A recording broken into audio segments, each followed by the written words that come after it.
quiero empezar este tema, este sermón, mencionando unos datos de la Organización Mundial de la Salud.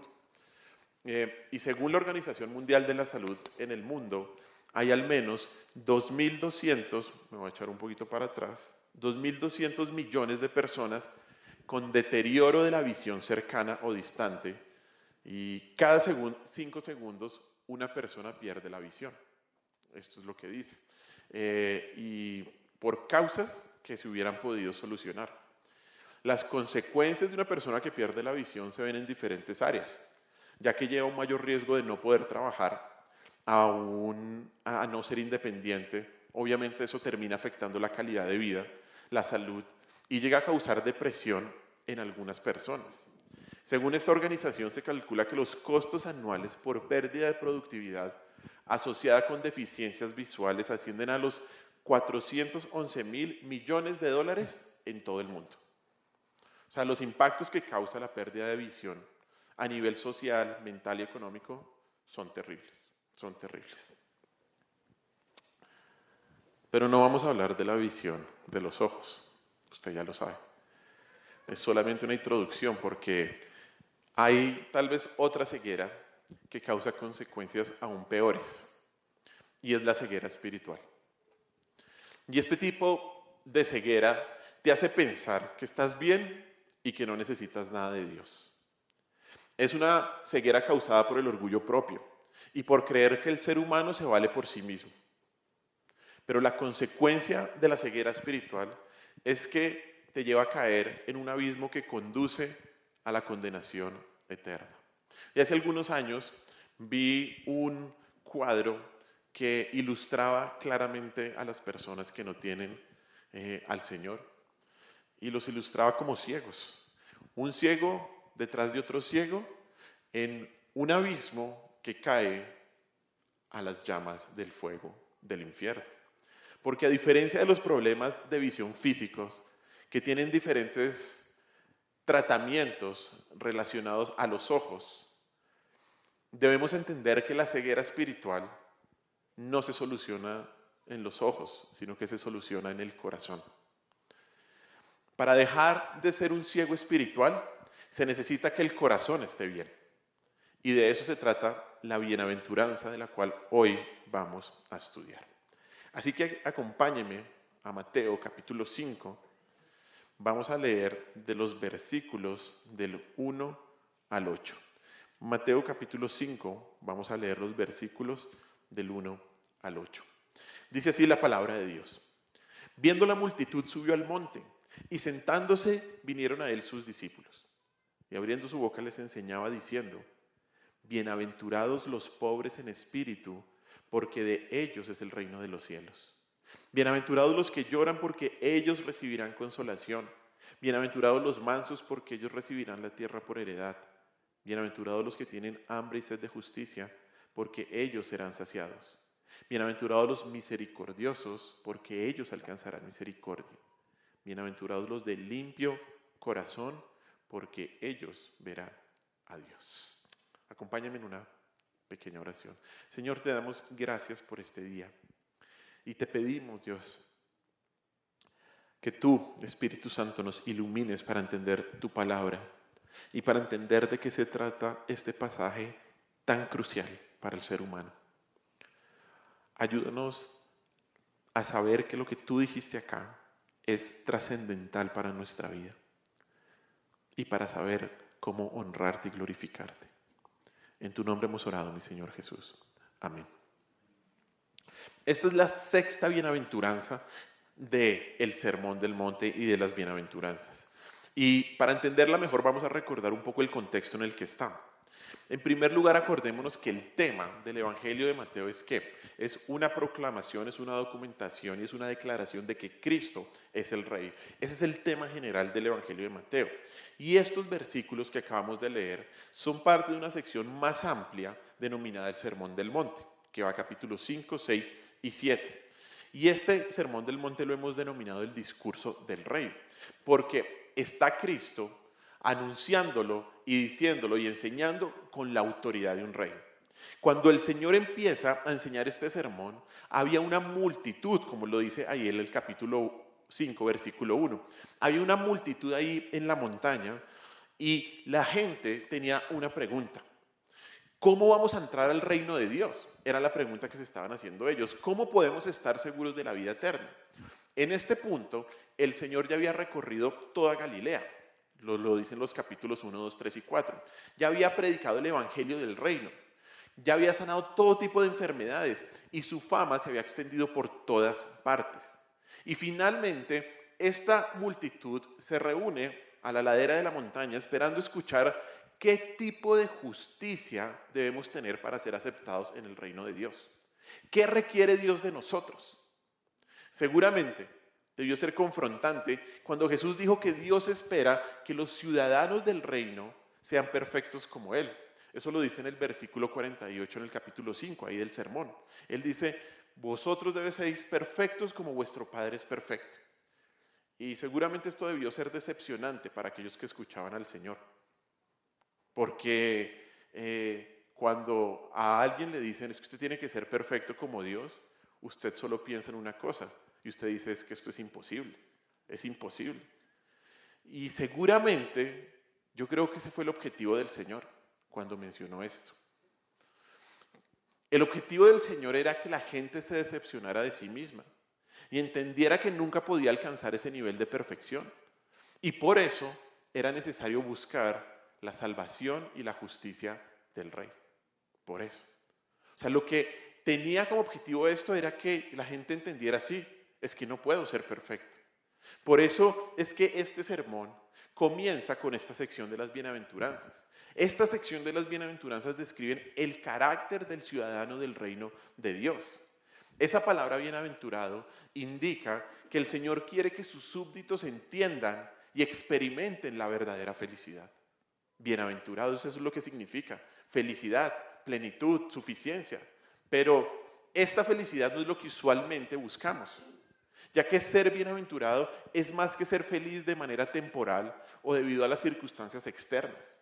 Ser bienaventurado es una satisfacción y una suficiencia interior que no depende de las circunstancias.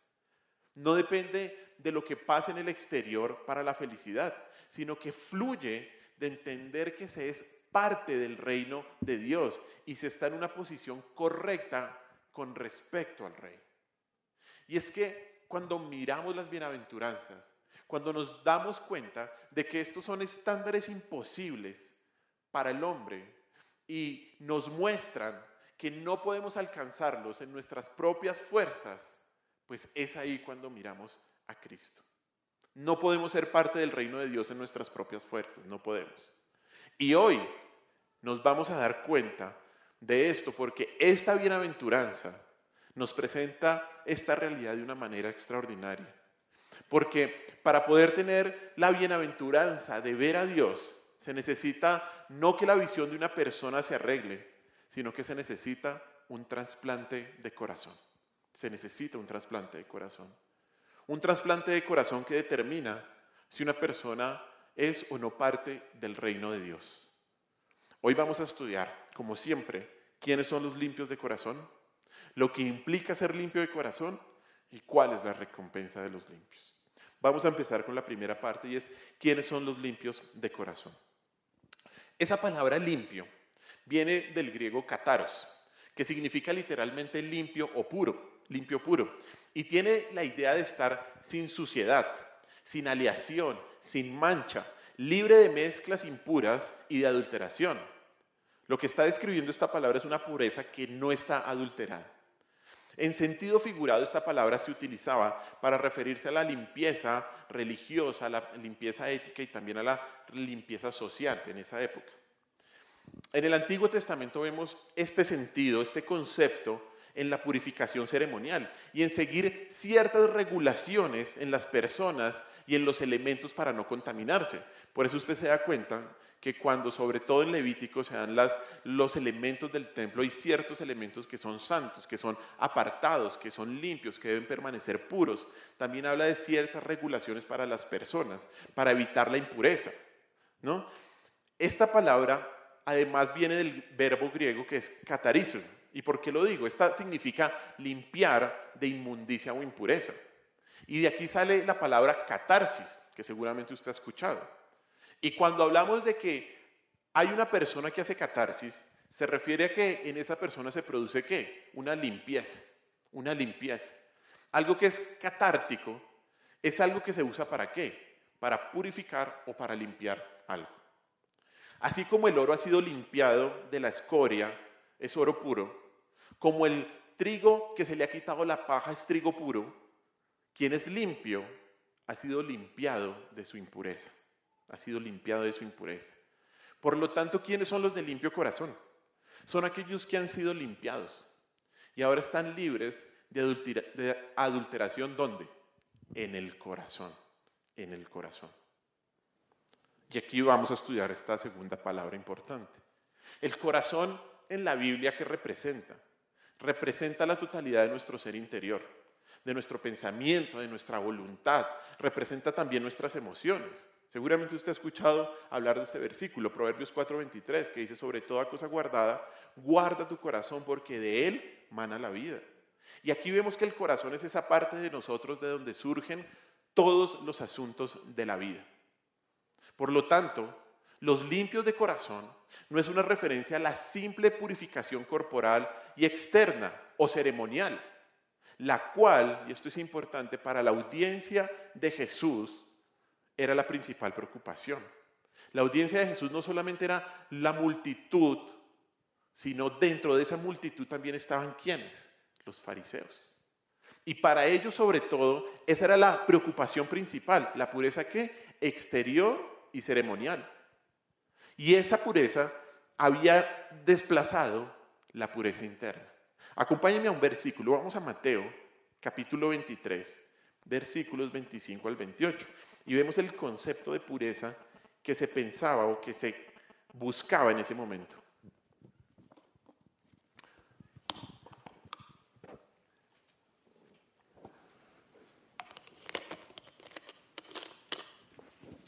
Mateo 23, del 25 al 28. Miremos lo que dice.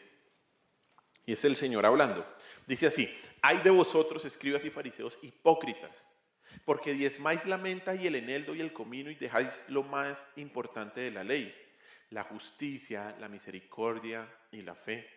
Esto era necesario hacer sin dejar de hacer aquello. 24. Guías ciegos que coláis el mosquito y tragáis el camello. Ay de vosotros, escribas y fariseos, hipócritas, porque limpiáis lo de afuera del vaso y del plato, pero por dentro estáis llenos de robo y de injusticia.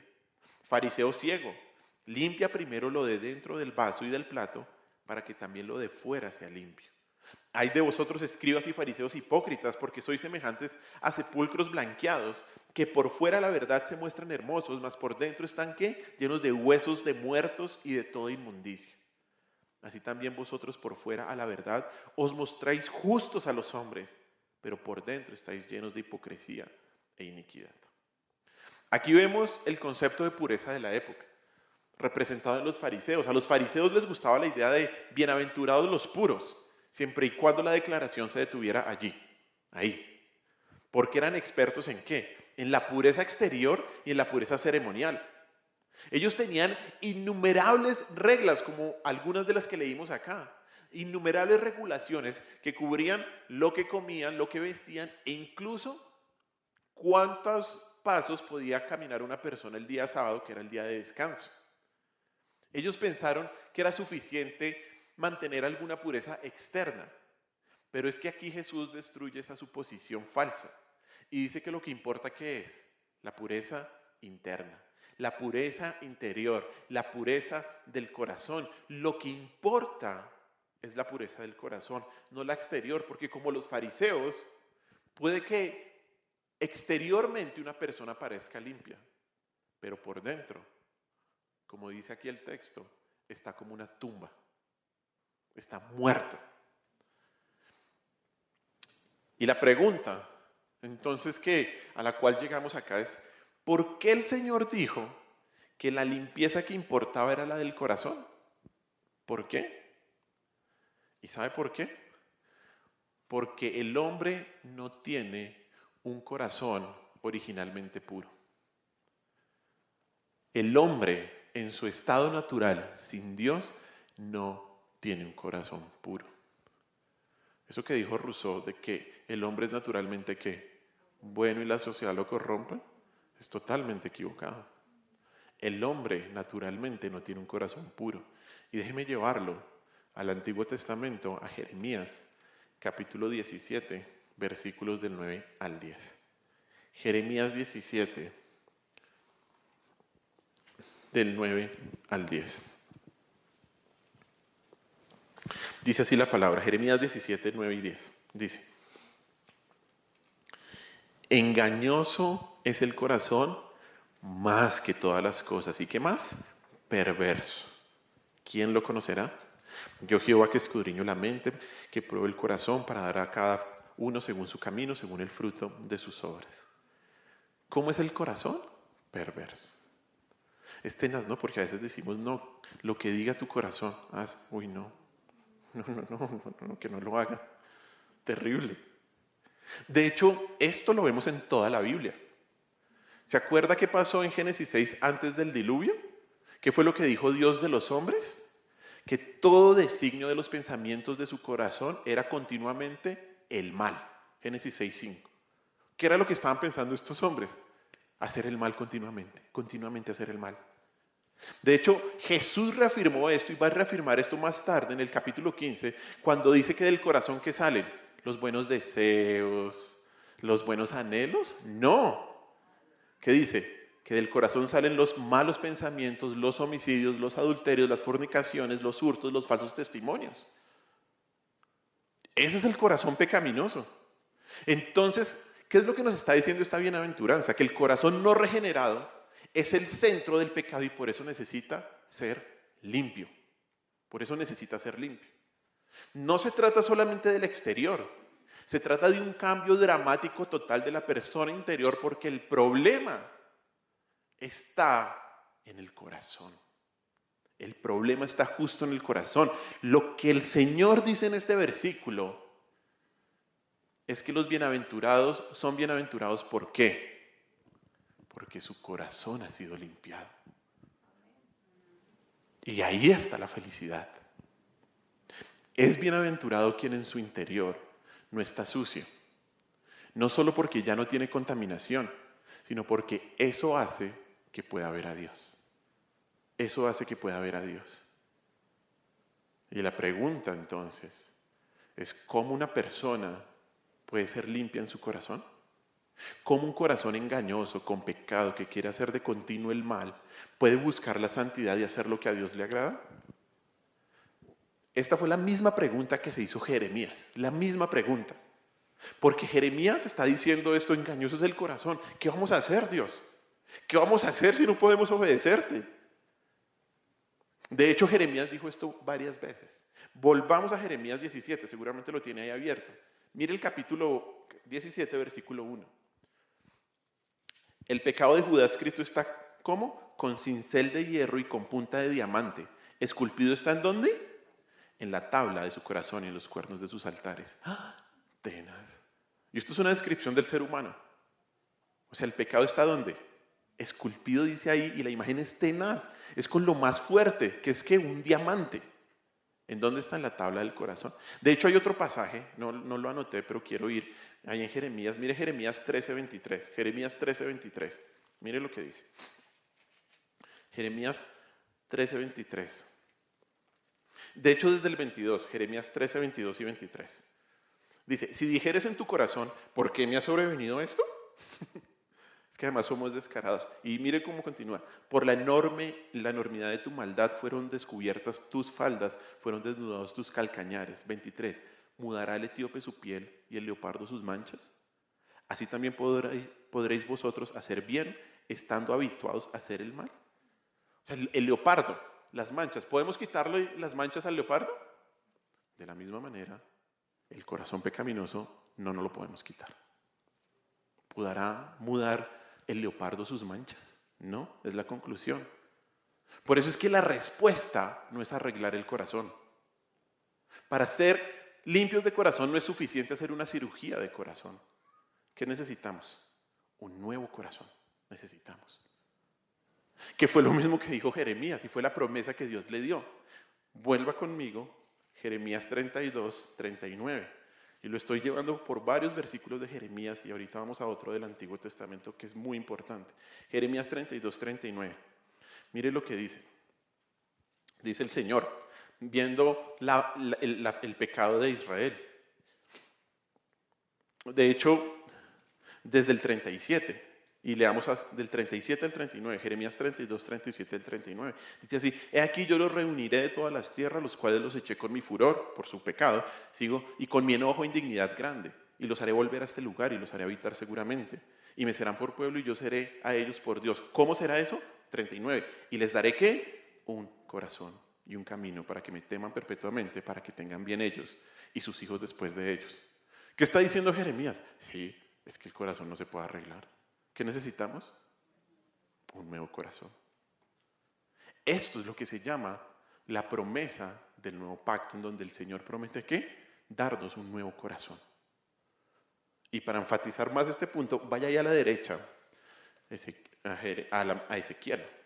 Ezequiel 36, del 26 al 27. Viene Jeremías, Lamentaciones y Ezequiel. Ezequiel 36, 26 al 27. Una vez más vemos esta promesa del Señor. Y de hecho esto está en Deuteronomio también, cuando Él dice que nos va a circuncidar el corazón. Mire Ezequiel 36, 26, 27. Dice así: os daré ¿qué? Corazón nuevo. Y pondré espíritu nuevo dentro de vosotros y quitaré de vuestra carne el corazón de piedra y os daré un corazón de carne. Y pondré dentro de vosotros mi espíritu y haré que andéis en mis estatutos y guardéis mis preceptos y los pongáis por obra. ¿Qué es lo que está pasando acá? Esto es la maravillosa promesa de ¿qué? Que se cumplió cuando en Hechos capítulo 2 con el Pentecostés, que vino el Espíritu Santo. Que vino el Espíritu Santo sobre las personas. Ya no iba a venir el Espíritu Santo en momentos específicos, sino que iba a habitar en las personas, como dice aquí. ¿Qué dice el versículo 27? Pondré dentro de vosotros ¿qué? Mi espíritu. Mi espíritu. Esto en otras palabras, ¿qué es? La salvación. Esto es la salvación, la maravillosa salvación del Señor. Los de limpio corazón, entonces, ¿quiénes son? Son los que por la gracia han sido salvados. Son los que por la gracia han sido lavados, han nacido de nuevo y ahora tienen un nuevo corazón donde el Espíritu de Dios habita. Era la única manera de que nuestro corazón pudiera ser limpiado. La única manera. No había otra. Y déjeme llevarlo ahora sí al Nuevo Testamento, a Tito. Tito capítulo 3, versículo 5. Tito capítulo 3, versículo 5.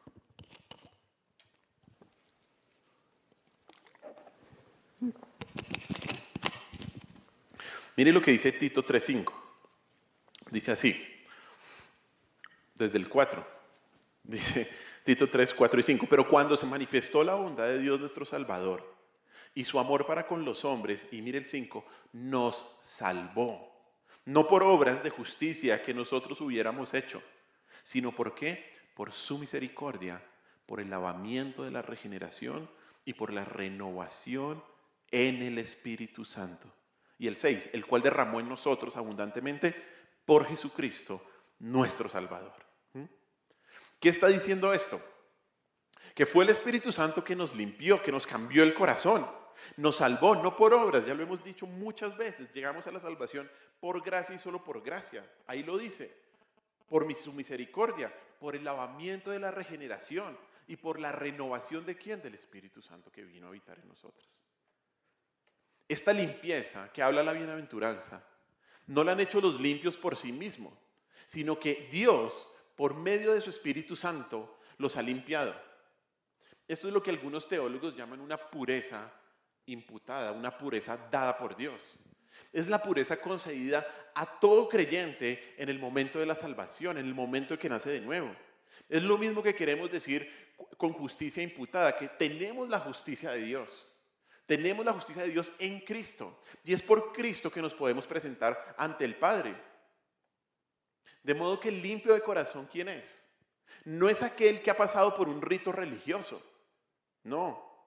Alguien que ha hecho una sanidad interior, un concepto no bíblico, sino aquel que ha sido limpiado, ¿sabe de qué? De la inmundicia de su pecado.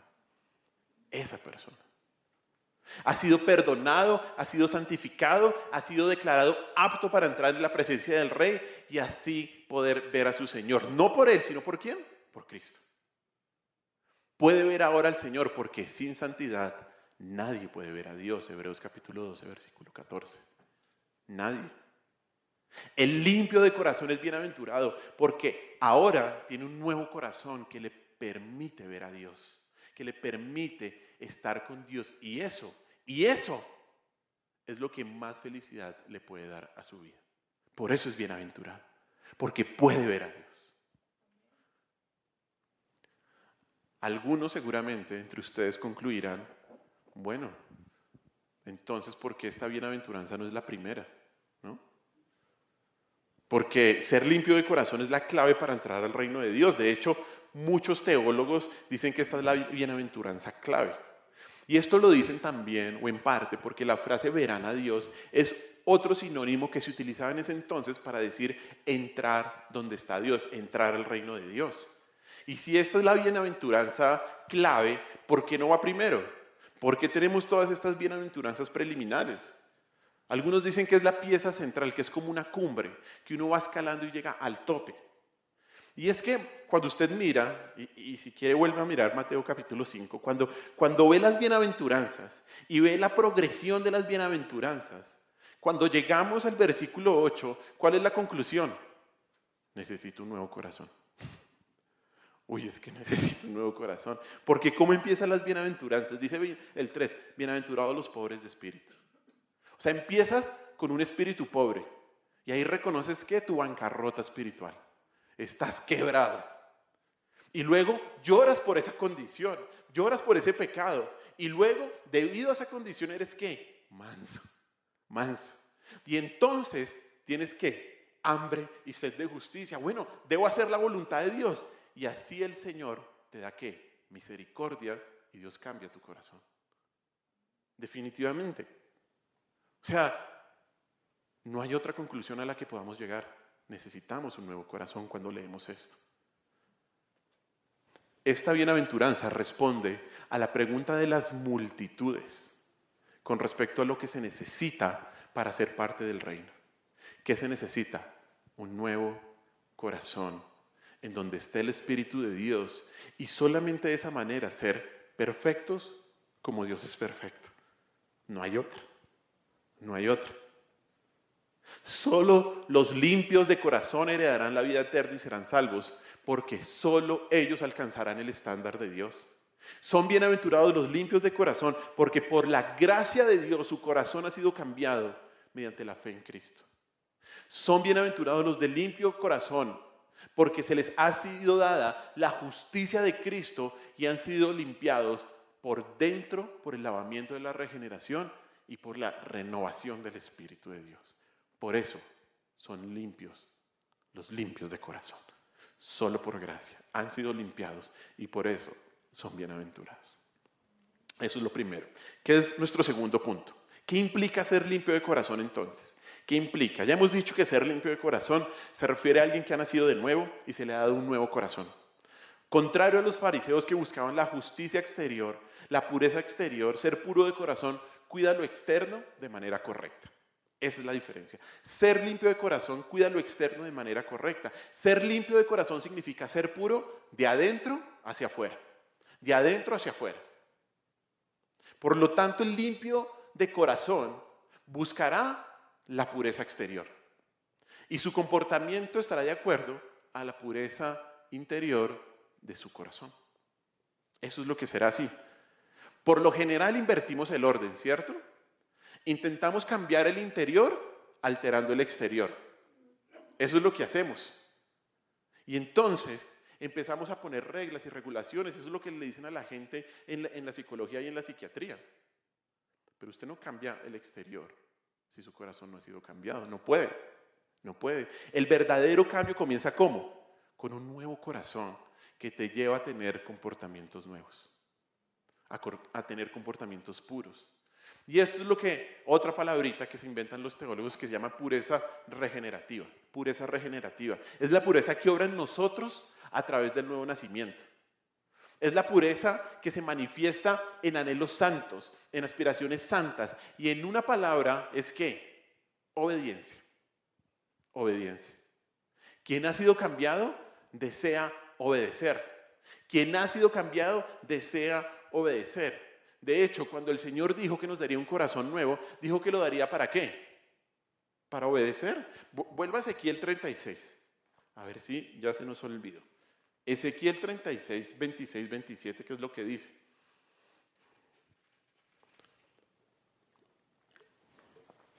Dice, os daré corazón nuevo y pondré espíritu nuevo dentro de vosotros y quitaré de vuestra carne el corazón de piedra y os daré un corazón de carne y pondré dentro de vosotros mi espíritu y haré que andéis ¿en qué? En mis estatutos y guardéis mis preceptos y los pongáis por obra.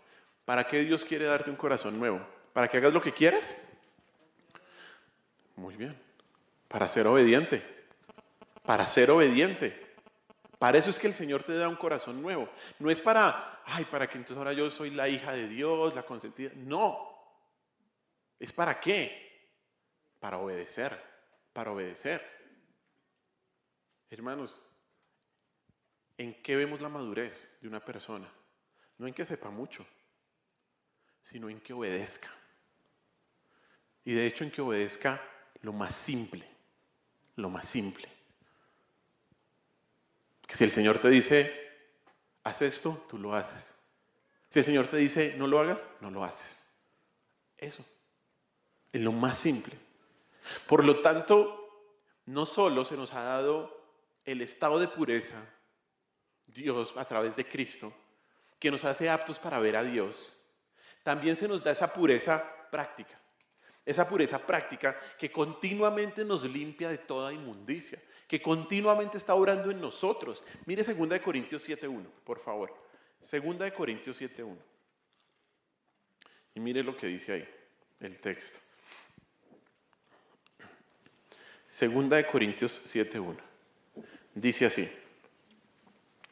Así que, amados, puesto que tenemos tales promesas, limpiémonos de toda contaminación de carne y de espíritu, perfeccionando la santidad en el temor de Dios. ¿Qué dice ahí? Limpiémonos. El creyente está en un proceso constante ¿de qué? De limpieza. ¿De qué? De toda contaminación. Y esto es bien importante también porque no significa que los limpios de corazón sean sin pecado.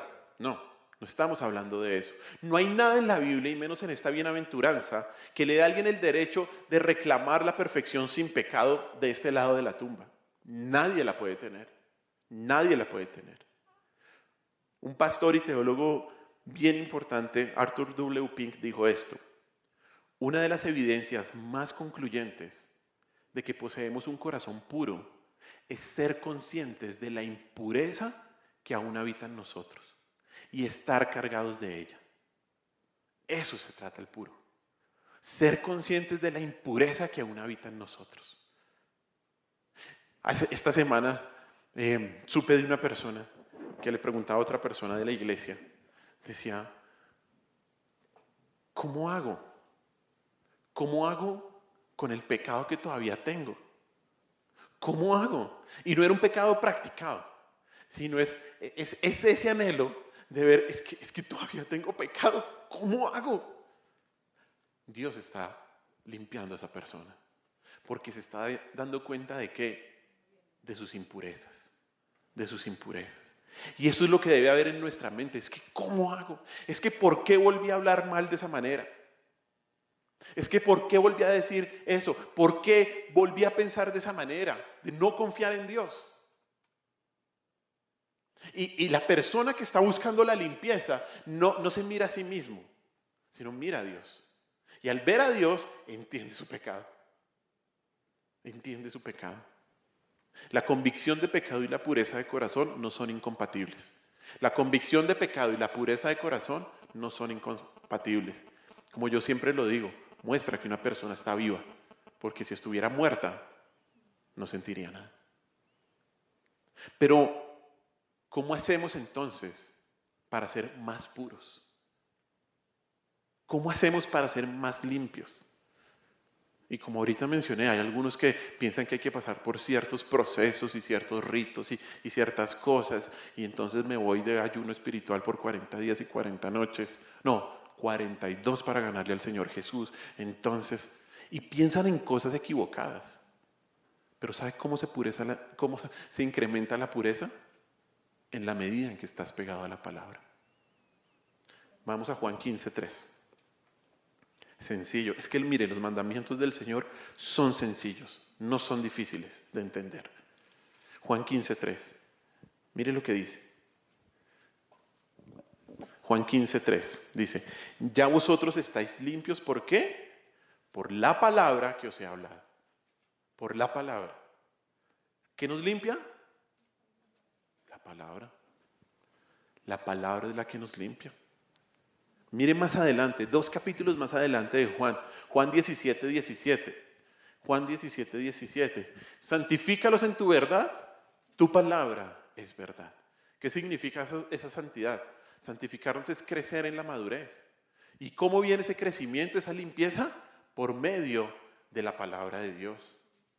Mire, la palabra de Dios tiene la capacidad de limpiarnos, de purificarnos. El cristiano que lee la Biblia regularmente, que la escucha predicada, que la estudia personalmente y es guiado por ella, ¿empezará qué? A ser cada vez más limpiado, más purificado, a odiar más el pecado y cada vez a buscar más la santidad, a buscar ser limpiado.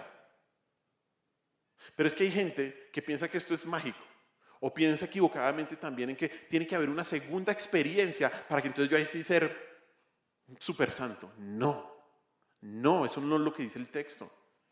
El texto nos dice, la Biblia nos dice que somos limpiados en la medida en que estamos cada vez más llenos de la palabra de Dios. Mire otro versículo, Efesios capítulo 5, versículo 26.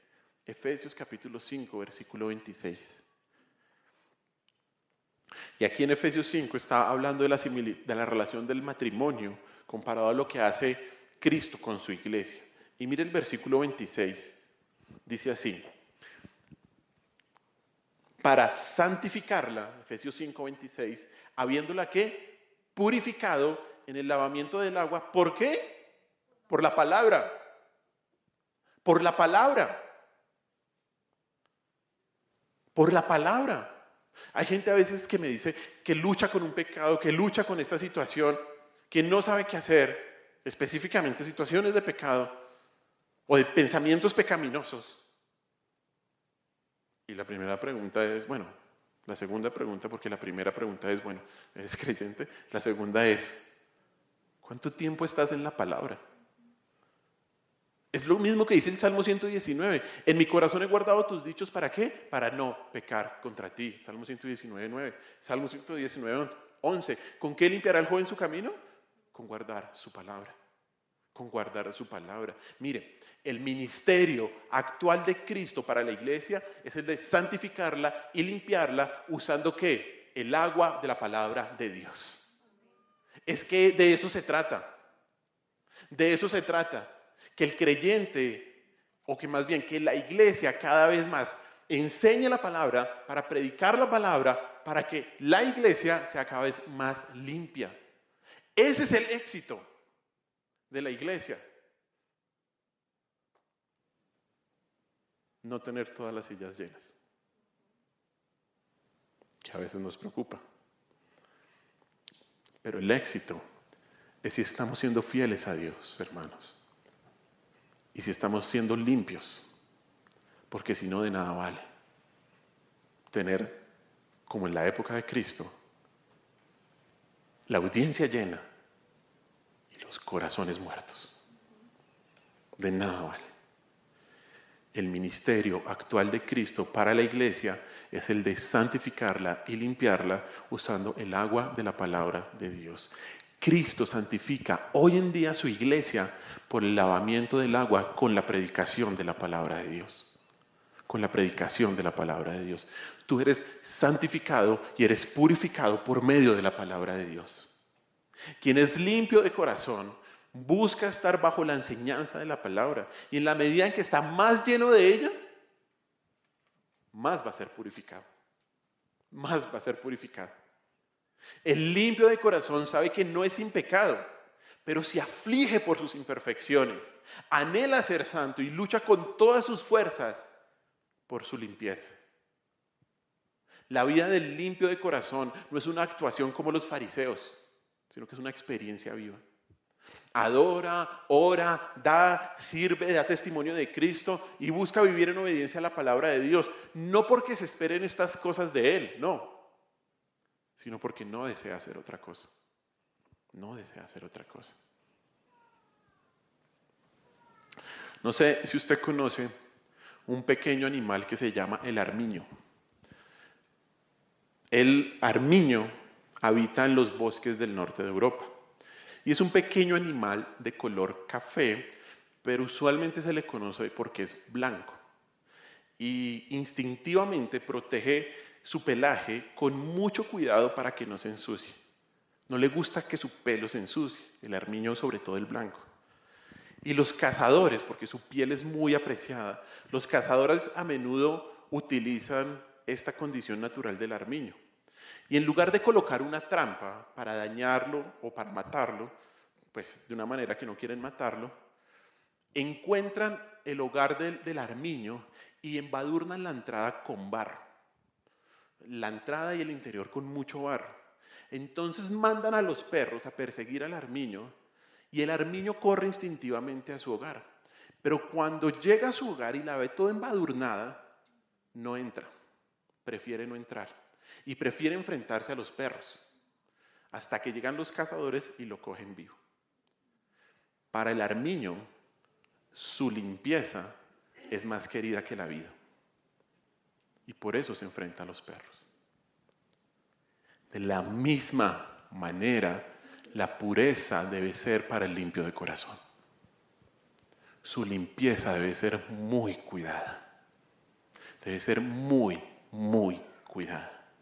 Busca obedecer a Dios con todas sus fuerzas y lucha contra la tentación, evitándola de contaminarse con el pecado. Porque ha entendido que el pecado ofende a Dios. Porque ha entendido que el pecado costó la muerte de Cristo en la cruz. El limpio de corazón es bienaventurado. ¿Sabe por qué? Porque lucha con su pecado.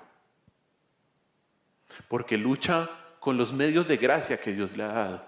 La palabra, la oración, el estar con los hermanos. El limpio de corazón es bienaventurado por esto.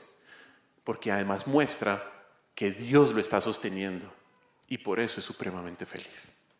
Dios me está sosteniendo en esta lucha. Eso es lo que implica ser limpio de corazón. Vamos al tercer punto. ¿Cuál es la recompensa de los limpios? ¿Cuál es la recompensa de los limpios? Dice el texto, ¿no? Y todas las bienaventuranzas, como hemos dicho, son muy fáciles de entender, pero difíciles de practicar. Solamente por medio de Dios. Y la recompensa es que ellos verán a Dios. Y siempre es importante decir esto. Porque en esta bienaventuranza, como en las otras, la recompensa no viene por la pureza propia. ¿Listo? La recompensa no viene por su pureza, pues que usted ha hecho muchos esfuerzos de ser puro, sino por la pureza que Dios ya le ha dado.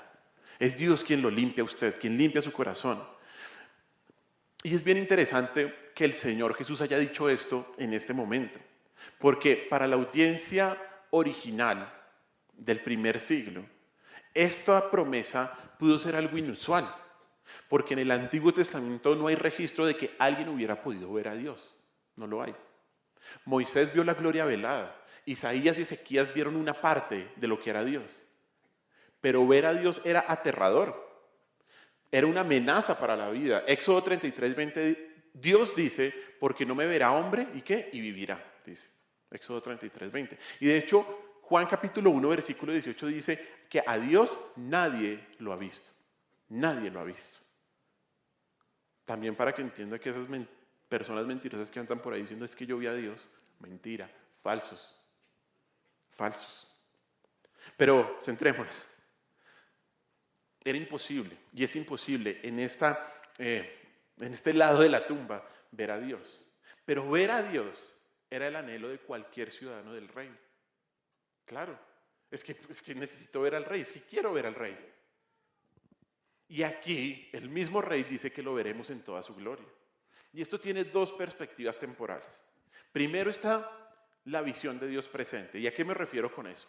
Esa palabra verán, cuando dice ahí, ellos verán a Dios, está escrito, la gramática del texto, en gramática se llama un futuro continuo. ¿Qué significa esto? Que estas personas estarán continuamente viendo a Dios. Es una acción que no para, estarán continuamente viendo a Dios. ¿Qué significa esto? ¿Que vamos a ver a Dios en gloria? No.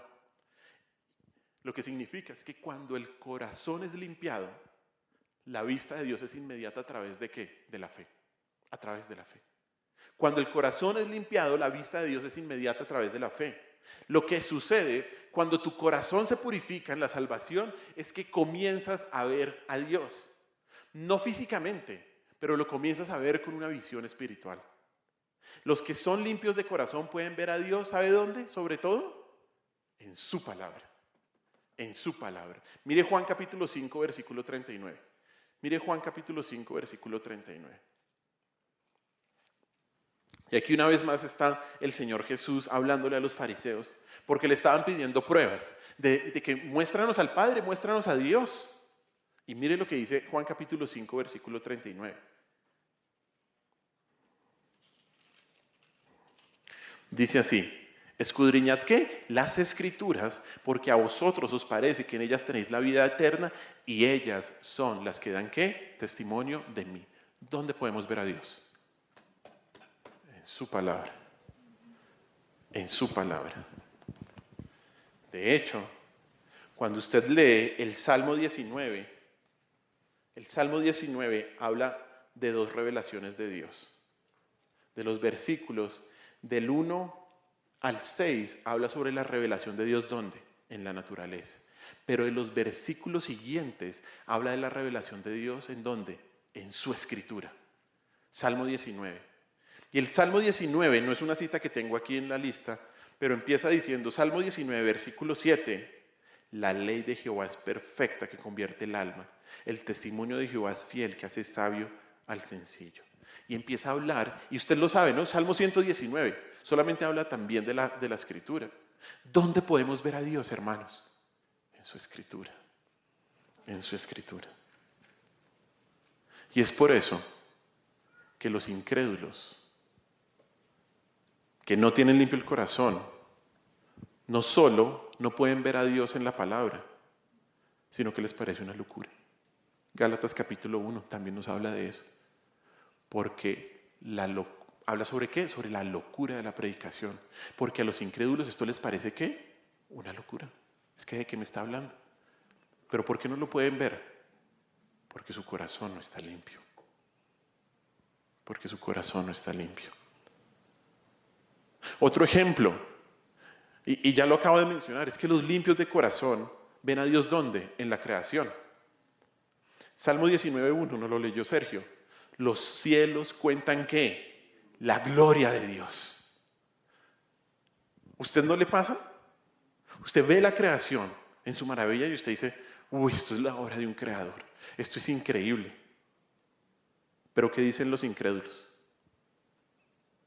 Esto salió de la nada. No pueden ver al Creador. ¿Por qué? Porque no tienen limpio el corazón. La impureza ciega los ojos. La impureza ciega los ojos para que no vean lo que es puro y lo que es santo. Pero no solo en la palabra o en la creación los limpios de corazón ven a Dios. Cuando el corazón de una persona ha sido limpiado, comienza a ver a Dios en sus circunstancias, en su iglesia, en el mundo, en otros hermanos y en cada evento de la vida. Y de una manera correcta. Y de una manera correcta. Porque al ser limpiado tu corazón, tu visión también se limpió. Tu visión también se limpió para que pudieras ver a Dios. Y a medida que maduras, y cuando más puro te vuelvas, cuando más creces, más grande se vuelve tu visión de Dios. Más grande se vuelve tu visión de Dios. Porque vas a reconocer su poder, vas a discernir su gracia, sus propósitos en medio de las pruebas y vas a aprender a alabarlo en todas las circunstancias y ver que este es el mundo de Dios y Él llevará a cabo sus propósitos finales. Vas a comenzar a estar tranquilo con eso. Pero como ya lo dije, esta bienaventuranza no nos presenta solamente la bendición presente de ver a Dios, sino que nos presenta una visión ¿qué? Futura. Hay una segunda perspectiva temporal de ver a Dios en esta bienaventuranza. Y es la visión de ver en el futuro a Dios en toda su gloria. Y es que esta misma visión completa la realización del reino de Cristo. Dos pasajes que quiero mostrarle. Uno está en Isaías. Mire Isaías capítulo 33, 17. Isaías capítulo 33, versículo 17.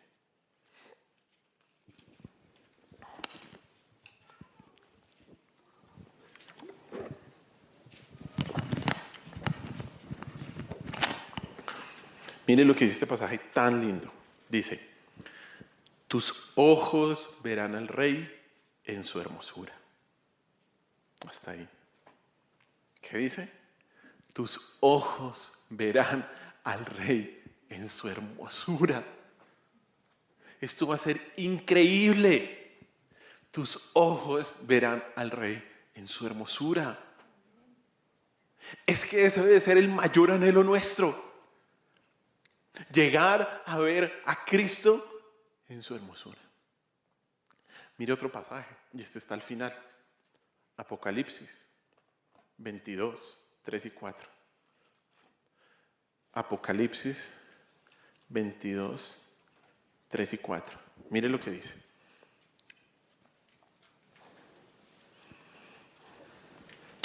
Apocalipsis 22, 3 y 4.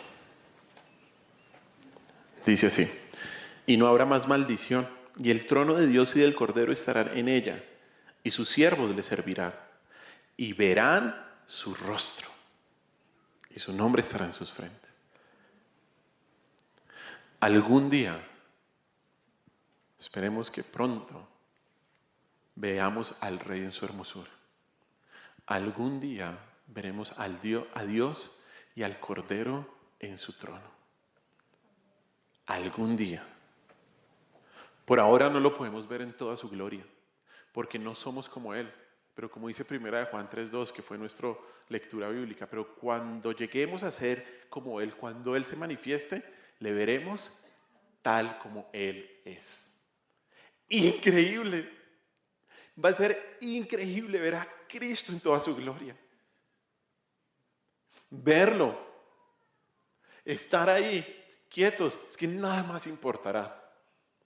Porque Él lo llena todo en todo. Algún día lo veremos cara a cara. Pero hasta este momento, y en este momento, lo vemos con los ojos de la fe. Lo vemos en este momento y sobre todo en la Escritura. En la Escritura. Una implicación final. Si los limpios de corazón verán a Dios en su gloria, lo contrario también es cierto. Lo contrario también es cierto. Aquellos que no sean limpios en su corazón no verán a Dios. O más bien, ellos no lo van a querer ver. Mira Apocalipsis 6, 15 al 17. Cuando el Señor llegue con su ira, ya habrá acabado la oportunidad para ver a Dios con su misericordia. Y mire lo que va a pasar. Apocalipsis 6, 15 al 17. Mire lo que dice. Apocalipsis 6, 15 al 17 dice así. Y los reyes de la tierra, y los grandes, los ricos, los capitanes, los poderosos, y todo siervo, y todo libre, se esconderán en las cuevas y entre las peñas de los montes, y decían a los montes y a las peñas, caed sobre nosotros, o sea, suicidio. ¿Y escondernos de quién? Del rostro de aquel que está sentado sobre el trono y de la ira del Cordero, porque el gran día de su ira ha llegado. ¿Y quién podrá sostenerse en pie? tenaz. Tenaz. En este momento, los que no fueron limpiados ni siquiera van a querer ver a Dios. Le van a decir a los montes que acábenlos. Terremoto, por favor, ya mismo. Van a preferir eso, un terremoto. Porque es peor la ira de Dios a un terremoto. Y no van a querer ver más el rostro de Dios, porque Dios ya ha tenido que misericordia, ha sido paciente. Si al examinarte, escúchame bien, te das cuenta de que tu corazón no ha sido limpiado por Dios, pídele perdón y arrepiéntete, porque hasta este momento Dios ha tenido misericordia. Porque solamente Él te puede dar un nuevo corazón para que lo puedas ver en gloria.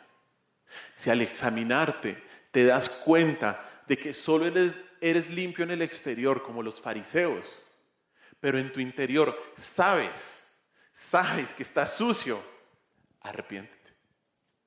Porque de lo contrario no vas a querer ver a Dios con su ira. No vas a querer verlo. Hermanos, aparte de la gracia de Dios, déjeme decirle, no hay felicidad. No hay felicidad. La felicidad verdadera y duradera se arraiga y se desborda al experimentar la gracia salvadora de Cristo. ¿Por qué son bienaventurados los limpios de corazón? Porque en este momento vemos a Dios y llegará un día en que lo veamos en toda su gloria. Llegará el día en que lo veamos tal y como Él es. Llegará el día en que veamos al Rey en su hermosura. Y en ese momento habrá una completa y suficiente felicidad. No habrá llanto ni dolor. ¿Por qué? Porque tenemos a Cristo. Y desde ya lo tenemos. Desde ya lo tenemos, hermanos. Por eso usted es bienaventurado. Porque no importa lo que pasa. Si has sido limpiado en tu corazón, ya puedes ver a Dios. Si tengo a Cristo, tengo todo. Y si no tengo a Cristo, así tenga todo, no tengo nada. Oremos. Señor, te damos gracias por este día. Gracias por tu misericordia. Gracias por tu bondad, Dios. Señor, yo te pido que si en este lugar hay alguien que no ha sido limpio en su corazón, que tú tengas misericordia, Señor, y que esta persona se arrepienta. Porque si no, un día va a querer no verte en tu ira. Señor, gracias. Porque lo que más nos debe producir gozo, satisfacción, felicidad en nuestra vida es que has limpiado nuestro corazón. Señor, gracias por eso. Porque esa es la mayor bienaventuranza. Que tú nos has limpiado. Que tú nos has aceptado. Que tú, Cristo, nos has dado de tu justicia y de tu pureza para pararnos delante del Rey y no ser desechados. Señor, gracias por esto. Gracias, mi Señor Jesús, por tu misericordia y tu bondad. Ayúdanos, Señor, ya que nos has limpiado, a que cada día estemos más limpios del pecado que todavía nos asedia. A luchar ferozmente, Señor, contra la tentación. Porque ya nuestro corazón que tú has limpiado no puede permitir impureza. Señor, ayúdanos a honrarte, a glorificarte y a buscar siempre la santidad práctica, Dios. Te alabamos y te bendecimos, mi Señor Jesús, y en tu nombre hemos orado.